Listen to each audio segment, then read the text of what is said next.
Πάμε να φτιάξουμε τα πιο εύκολα μπισκότα λεμονιού χωρίς μίξερ.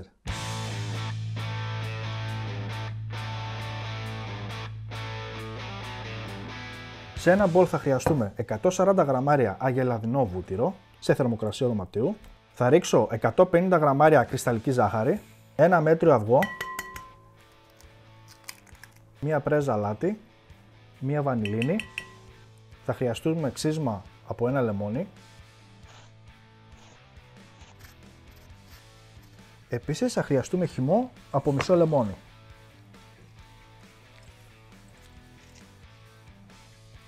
Και ανακατεύουμε με ένα σύρμα.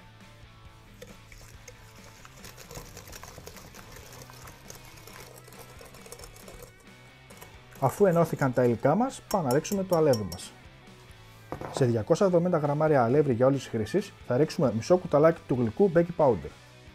Ανακατέψτε το μπέικιν με το αλεύρι. Θα κοσκινήσουμε το αλεύρι σε δύο δόσεις. Ανακατεύουμε με μια μαρίζ. Εφόσον ενσωματώθηκε καλά η πρώτη δόση, πάμε να συνεχίσουμε και με το υπόλοιπο αλεύρι. Φυσικά θα το δείτε γιατί μπορεί να πάρει λίγο περισσότερο αλεύρι ή λίγο λιγότερο, ανάλογα το αλεύρι σας. Αυτό που προσπαθούμε να πετύχουμε είναι να μην κολλάει το ζυμάρι.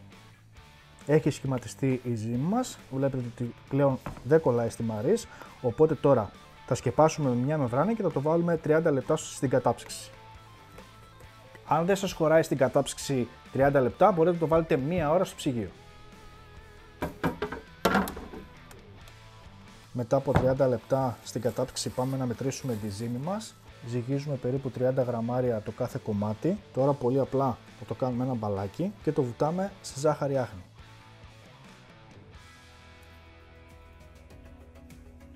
Και συνεχίζουμε με τον ίδιο τρόπο όλη την υπόλοιπη ζύμη.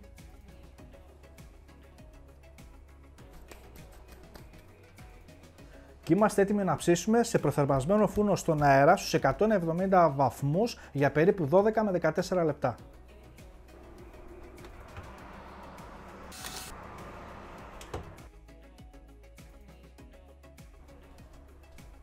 Έτοιμα και τα μπισκοτάκια μας. Πάμε να τα βάλουμε πάνω σε μια σκάρα να κρυώσουν. Και είναι έτοιμα να τα απολαύσουμε εμείς και η οικογένειά μας. Εάν σας άρεσε το βίντεο, μην ξεχνάτε να κάνετε ένα subscribe και μια κοινοποίηση για να το δουν οι φίλοι σας.